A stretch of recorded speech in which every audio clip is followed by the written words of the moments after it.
Perkembangan kasus COVID-19 varian Omikron terus mengalami peningkatan yang cukup signifikan. Penambahan kasus bahkan diperkirakan bisa melebihi yang terjadi saat varian Delta menyebar di Indonesia. Juru bicara vaksinasi COVID-19 dari Kementerian Kesehatan, Siti Nadia Tarmizi menjelaskan, kasus varian Delta pertengahan tahun lalu mencapai 56.000 kasus harian, membutuhkan waktu 3 minggu. Sementara saat ini angka kasus sudah menyentuh 40 ribuan per hari dalam hitungan hari. Perkembangan kasus COVID-19 varian Omikron di Indonesia telah mencapai 5.045 kasus per Jumat 11 Februari 2022. Varian Omikron di Indonesia memiliki selisih 441 kasus dibandingkan hari sebelumnya. Secara mingguan, kasus di Indonesia ini tumbuh 67,22%. Di wilayah Jawa Bali sendiri kasusnya sudah melampaui jumlah kasus saat Delta. Untuk puncak kasus Omikron terjadi kemungkinan akhir Februari atau awal Maret mendatang. Penambahan kasus signifikan ini sebenarnya tidak berbanding lurus dengan peningkatan kasus perawatan. Kebanyakan pasien Omikron ternyata mengalami gejala ringan, bahkan ada yang tanpa gejala. Hal ini juga membuat masyarakat dengan gejala ringan atau OTG bisa melakukan isolasi mandiri atau menuju isolasi terpusat saat positif Omikron. Mereka akan mendapatkan layanan telemedicine dan obat COVID secara gratis. Ya, pemirsa, pemerintah memprediksi puncak kasus Omikron terjadi di akhir Februari. Melihat lonjaknya kasus Omikron yang melebihi Delta ini, masyarakat diimbau tidak panik hadapi lonjakan tersebut. Sementara itu, keterisian rumah sakit di Jakarta sudah mencapai 60%. Namun, bagaimana pemerintah dapat mengantisipasi puncak Omikron agar terkendali? Kita akan membahasnya bersama Ketua Bidang Komunikasi Publik Satgas Penanganan COVID-19 Pusat, Pak Heri Trianto, dan juga epidemiolog Universitas Gadjah Mada, Pak Bayu Satria Wiratama. Selamat siang, Pak Heri. Pak Bayu, apa kabar? Selamat siang, Mbak. Baik. Selamat siang. Selamat siang, Pak Heri. Salam sehat selalu. Nah, kita lihat kan tadi di tampilan grafis Bapak-Bapak bahwa peningkatan kasus COVID-19 varian Omikron saat ini bahkan sudah melampaui peningkatan periode gelombang kedua ketika varian Delta itu memasuki puncak. Ini apakah kalau kita lihat dari persiapan atau antisipasi yang dilakukan pemerintah saat ini sudah cukup? Saya ingin dengar tanggapan dari Pak Heri terlebih dahulu. Iya, jadi memang kenaikan kasus ini sudah diprediksi sejak 3 pekan lalu dan memang jumlahnya perkiraannya dari para epidemiolog bervariasi, tetapi memang diperkirakan bisa mencapai 3 atau 4 kali dari puncak kasus Delta. Jadi kalau lihat kasus aktif sekarang di atas 200.000, itu sebenarnya sudah di atas puncak kasus gelombang pertama ya. Waktu itu di 5 Februari 176.000 kasus, sudah terlampaui beberapa hari yang lalu. Tetapi kemudian kita lihat juga memang tingkat keterisian rumah sakit secara nasional saat ini masih cukup terkendali ya, kendati semakin banyak masyarakat yang tertular. Jadi memang ini membuktikan bahwa tingkat keparahan dari gelombang baru ini berbeda dengan tingkat keparahan waktu di gelombang Delta pada bulan Juli lalu. Tetapi apakah kemudian kita dengan situasi seperti ini terus jumawa? Tentu saja tidak. Pemerintah mengantisipasi dengan terus menambah jumlah kesiapan tempat tidur. Misalnya di DKI Jakarta yang sekarang tinggal 60% ya, 60% keterisian rumah sakit, tetapi itu dengan ketersediaan kamar isolasi mencapai 6.600. Pemprov akan menaikkan menjadi 11.000, bahkan menjadi 12.000 untuk mengantisipasi penularan baru gitu ya, kebutuhan rumah sakit. Nah, kemudian kalau kita lihat penularan ini yang cukup tinggi, kendati hospitality-nya rendah, pada ujungnya tingkat fatality-nya memang rendah secara persentase. Tetapi kalau dengan akumulasi kasus harian yang semakin tinggi, seperti kemarin tingkat kematiannya secara kuantitas untuk pertama kalinya menembus 100 orang kematian per hari. Jadi tetap ini ada risiko fatalitas yang terjadi, sehingga pilihan kita adalah segera mungkin untuk menghentikan transmisi penularan ini, sehingga puncak penularan segera kita lalui dan secara perlahan kita bisa recovery, gitu ya, tingkat masyarakat yang sembuh lebih banyak daripada yang tertular, sehingga nanti pada satu titik kita bisa mempertahankan kasus pada level yang rendah. Demikian, Mbak. Baik, jadi memang ini ada risiko fatalitas ya Pak, tidak seperti yang sering disampaikan selama ini bahwa mayoritas gejalanya dari mereka yang terkena paparan COVID-19 Omicron ini mengalami gejala ringan saja. Buktinya kalau kita lihat ini keterisian bor kalau saya tidak salah sudah mencapai 60%. Saya ingin ke Pak Bayu. Pak Bayu, jika memang dampak dari COVID-19 varian Omicron ini mayoritas hanya bergejala ringan, namun kalau kita lihat dari tingkat keterisian tempat tidur di pusat perawatan ini semakin tinggi semakin harinya. Bagaimana tanggapan Anda? Ya, terima kasih Mbak. Jadi kita perlu lihat juga dari mereka yang rawat inap di rumah sakit itu gejalanya seperti apa. Karena kalau dari data yang saya dapatkan itu memang kebanyakan yang tidak bergejala atau ringan. Jadi ini menunjukkan bahwa ada dua hal. Yang satu, awareness masyarakat atau kesadaran masyarakat untuk mencari pertolongan itu lebih tinggi dibandingkan dengan Delta. Sehingga ketika mereka tidak bergejala atau ringan, itu juga mereka sudah lari ke vaskes atau ke rumah sakit. Itu yang menunjukkan ini ya, tingkat ketakutan mereka. Mungkin karena gelombang Delta kemarin. Yang kedua juga menunjukkan bahwa sebenarnya kalau kita lihat dari yang gejala sedang atau berat, yang memang harus mendapat perawatan, itu jumlahnya tidak banyak. Jadi mungkin yang perlu dilakukan sekarang adalah benar-benar memisahkan mereka yang tidak bergejala atau gejalanya ringan, itu tidak dirawat di rumah sakit. Mereka mungkin dirawat di pusat isolasi terpadu atau di rumah sendiri. Kalau misalnya di rumah tidak ada yang bisa membantu mengawasi isolasi mandiri, ya berarti dia harus di pusat isolasi. Ya mungkin seperti rumah sakit lapangan, yang khusus untuk mereka yang bergejala ringan atau tidak bergejala. Tujuannya tadi, lebih menurunkan lagi load-nya rumah sakit. Baik, saya ingin ke Pak Heri. Pak Heri, sebenarnya bagaimana sih arahan dari pemerintah sendiri, baik dari pusat ataupun daerah, untuk mengedukasi masyarakat bahwa jika memang bergejala ringan itu sebaiknya melakukan isolasi mandiri di rumah. Sedangkan mungkin masih banyak masyarakat yang masih mengalami kepanikan begitu merasakan gejala tertentu seperti radang ataupun demam. Iya, sejak beberapa pekan lalu pemerintah juga menginformasikan bahwa ada layanan telemedicine. Jadi masyarakat tidak perlu panik, misalnya ketika positif, mereka juga tidak harus cepat-cepat ke rumah sakit, karena begitu terdeteksi positif, dia bisa berkonsultasi dengan dokter melalui telemedicine, termasuk konsultasi obatnya. Nah, itu jika mereka tanpa gejala ataupun gejala ringan. Jadi mereka diharapkan bisa melakukan isolasi mandiri sehingga tidak perlu ke rumah sakit, karena sebenarnya banyak sekali dari mungkin 90% lebih ya dari pasien Omicron ini hampir tanpa gejala. Jadi kalau itu kita lakukan, maka kemudian rumah sakit tidak mendapatkan beban yang cukup kuat.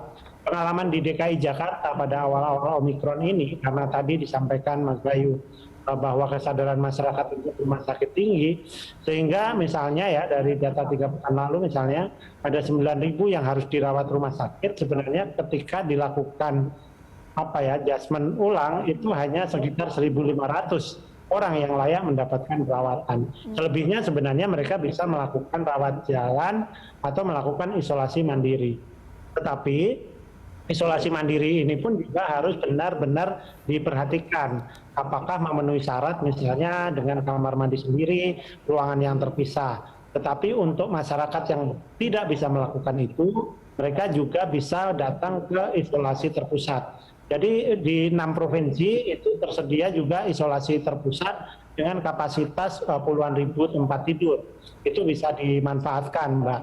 Tetapi kalau di Jakarta sekarang misalnya yang pasien tanpa gejala itu juga bisa melakukan isolasi terpusat di beberapa tempat, salah satunya di Pademangan itu juga disiapkan. Jadi kalau itu dilakukan, maka kita juga tidak perlu banyak membebani rumah sakit, karena memang masa inkubasi ini juga lebih pendek, masa sembuhnya juga lebih pendek. Jadi kami di Satgas itu memberikan beberapa flyer edukasi ya, jika mereka positif, mereka harus melakukan apa, melakukan isolasi mandiri, tetapi kami juga menyarankan untuk pasien yang lebih dari 45 tahun untuk tidak melakukan isolasi mandiri gitu ya, apalagi mereka yang punya komorbid sedapat mungkin mendapatkan perawatan sehingga untuk mengantisipasi jika terjadi perubahan yang cepat. Karena perubahan cepat, kalau kita pernah punya pengalaman di varian Delta, di mana kita menemukan begitu banyak kasus kematian di rumah, karena mereka sebagian maunya isolasi mandiri. Nah, sementara di isolasi mandiri itu pemantauan dokternya juga terbatas, kemudian pengetahuan waktu itu juga terbatas, sehingga ketika terjadi kenaikan keparahan mereka tidak terasa, sehingga ketika harus dibawa ke rumah sakit kondisinya sudah tidak bisa ditolong. Mereka harus masuk ICU dan akhirnya meninggal. Nah, ini yang benar-benar kita tata satu persatu agar pengalaman di Delta itu tidak terjadi, dan kemudian tetap bahwa di hulu kita harus segera selesaikan untuk memutus mata rantai penularan. Makanya di Jabodetabek, di Bali, Bandung Raya, itu sekarang juga dilakukan PPKM level 3, di mana masyarakat juga dibatasi mobilitasnya, yaitu harapannya adalah tadi memutus mata rantai penularan. Baik, jadi memang asesmen itu menjadi penting ya Pak yang dilakukan oleh tenaga kesehatan untuk memang bisa memilah dan memastikan mana yang layak mendapatkan perawatan di rumah sakit dan mana yang bisa melakukan isolasi mandiri di rumah. Kita akan lanjutkan pembahasan kita siang ini usai jeda. Pemirsa jangan kemana-mana, Lunch Talk segera kembali.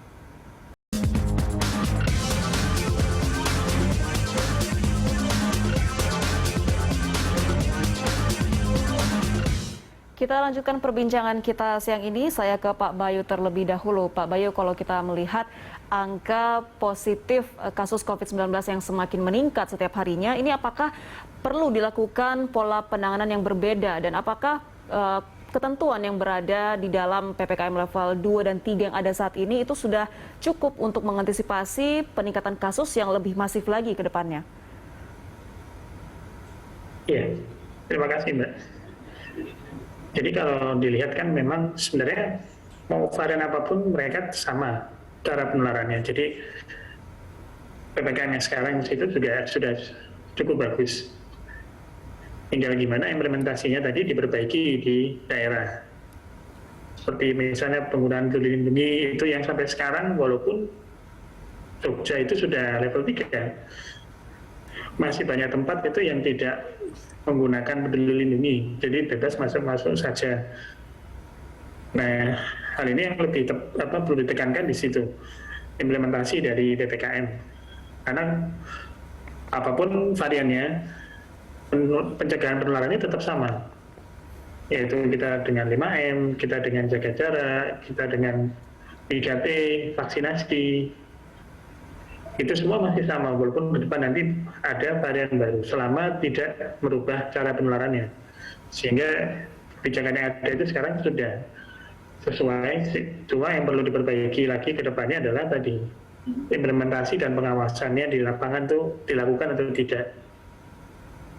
Baik, saya ke Pak Heri. Pak Heri, tadi Pak Bayu sempat menyebutkan seperti implementasi pemanfaatan aplikasi tracing seperti aplikasi Peduli Lindungi yang di daerah ini belum maksimal.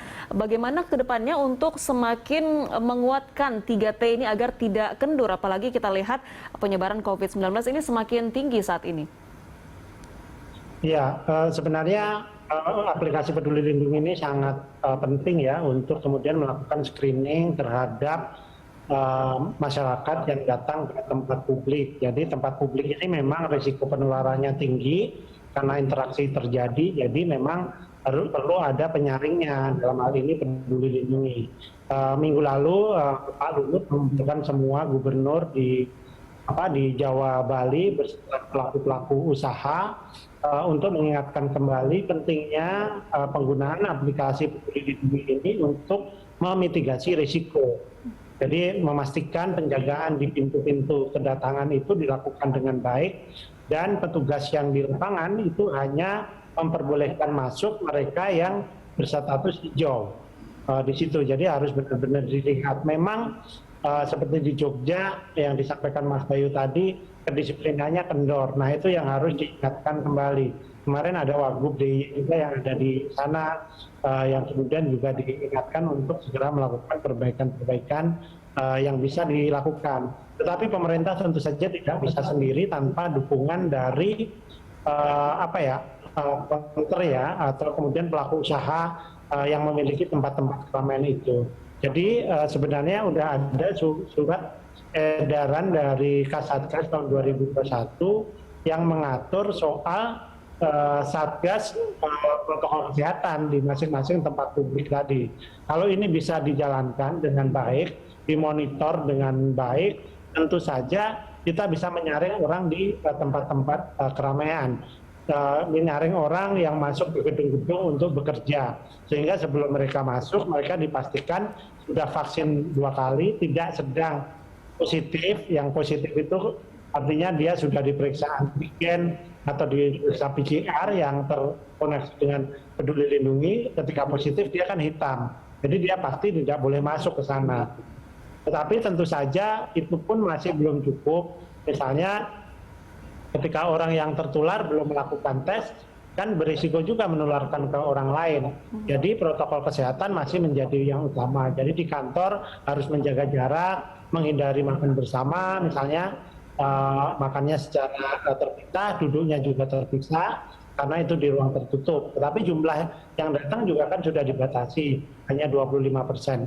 Makanya kita akan lihat dalam satu ini, nanti hari ini nanti akan dilakukan evaluasi. Nanti hari Senin akan ditentukan apakah PPKM level 3 ini akan dinaikkan atau bahkan diturunkan, tergantung hasil di lapangan penularan harian di masing-masing daerah. Saat ini kan ada 41 kabupaten kota yang berstatus level 3. Artinya mobilitas mereka sudah sangat dibatasi. Mudah-mudahan dalam seminggu ini akan terjadi penurunan kasus yang signifikan, atau paling enggak dalam 2 pekan. Artinya perlu 1 minggu lagi untuk menurunkan kasus. Demikian, Mbak.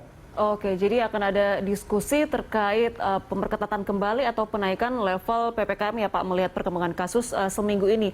Nah, jadi yang saya tangkap adalah cara penanganan dan juga pencegahan ini tetap sama, namun memang dibutuhkan konsistensi dan juga disiplin dari semua pihak. Namun kalau kita lihat Pak, seperti ada beberapa dalam tanda kutip pelonggaran begitu, seperti penerbangan internasional yang kembali dibuka di Bali dan juga masa karantina pelaku perjalanan luar negeri yang dipersingkat. Ini apakah memang bisa dijamin bahwa protokol kesehatan dan juga pencegahan dan pengawasan itu akan berjalan dengan baik agar tidak menjadi bumerang di kemudian hari? Iya, di Bali itu sebenarnya dibuka penerbangan internasional sejak 14 Oktober 2021, Mbak. Ya, memang sudah dibuka di sana, tetapi memang tidak satupun penerbangan yang mendarat di sana sampai tanggal 3 Februari, penerbangan dari Jepang. Jadi itu sebenarnya bukan hal yang baru ya tentang Bali. Kemudian yang kedua tentang masa karantina 5 hari apakah sudah cukup? Tentu Mas Bayu nanti akan bisa membantu menjelaskan ya. Jadi varian baru ini ternyata diketahui masa inkubasinya 3 sampai 4 hari. Jadi ketika 3 sampai 4 hari itu dia dinyatakan misalnya tidak positif ya atau negatif, maka mudah-mudahan dia memang tidak sedang terinfeksi. Jadi karena 5 hari pun ini kan dilakukan melalui 2 kali tes.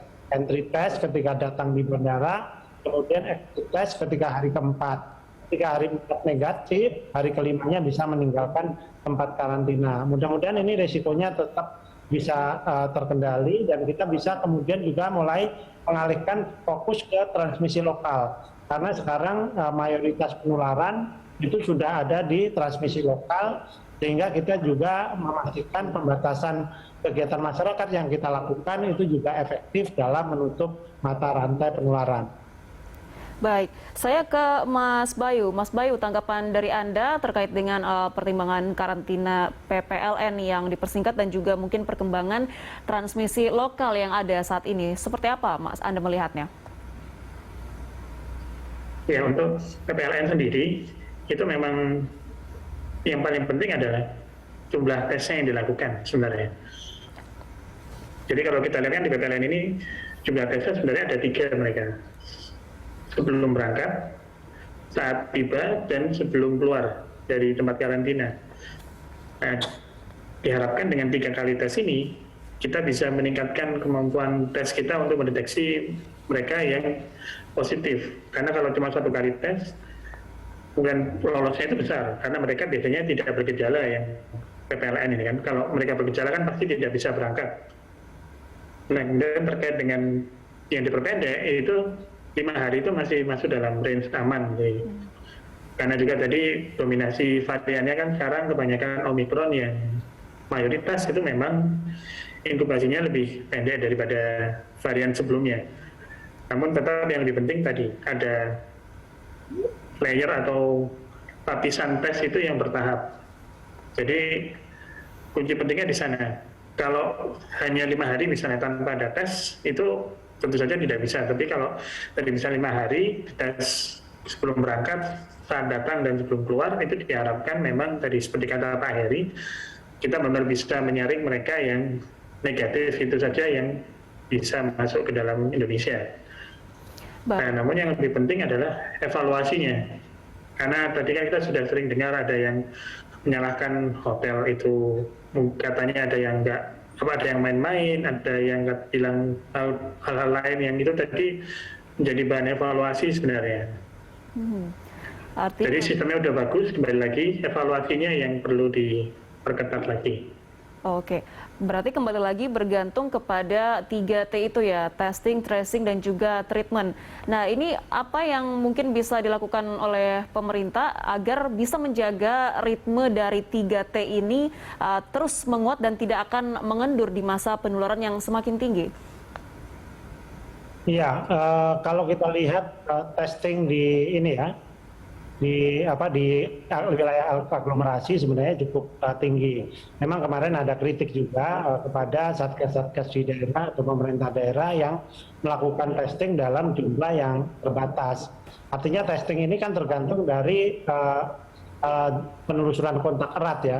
Kalau kontak erat sekarang misalnya 15 sampai 30 orang, mestinya kita bisa hitung berapa kewajiban testing atas misalnya kasus di DKI itu yang 15.000 per hari. Itu kalau dikalikan 15 gitu kan, itu bisa harus ada minimal 22.000 tes dilakukan sehari kayak gitu. Nah, ini yang kemudian diperlukan, yang sekarang sebenarnya di DKI praktis tidak ada masalah dengan testing karena laboratoriumnya tersedia begitu banyak ya. Banyak laboratorium yang bisa juga melakukan tes. Yang menjadi persoalan adalah daerah-daerah yang jauh dari keramaian, misalnya di daerah-daerah Indonesia Timur misalnya, yang memang masih perlu mendapatkan tambahan infrastruktur untuk laboratorium. Saat ini kita memiliki kurang lebih 1.000 laboratorium di seluruh Indonesia gitu. Jumlah ini sebenarnya sudah cukup memadai dibandingkan saat awal-awal pandemi, waktu itu kita hanya punya 14 laboratorium. Jadi kalau ini bisa dimaksimalkan, maka kapasitas tesnya sebenarnya juga cukup tinggi kayak gitu ya. Bisa dilakukan melakukan PCR yang sekarang juga rata-rata sudah di atas 50.000, ditambah kemudian antigen yang bisa mencapai 150 hingga 200.000. Rasanya itu cukup besar, tapi juga harus kita lihat apakah tes yang dilakukan ini cukup merata dan memenuhi kriteria ya. Yang penting memenuhi kriteria. Jadi untuk kepentingan kontak erat tadi, bukan untuk kepentingan ketemu orang. Misalnya kayak gitu yang dikritik ya. Kita melakukan tes karena kepentingan untuk ketemu orang, bukan karena riwayat kontak kita gitu, seperti itu. Nah, ini memang harus dipisahkan sehingga hasil testing tadi lebih akurat dalam kita mengambil keputusan ke depan. Baik, Pak Heri dan juga Pak Bayu, kita masih akan lanjutkan dialog kita di segmen ketiga usai jeda. Pemirsa jangan kemana-mana, kami segera kembali.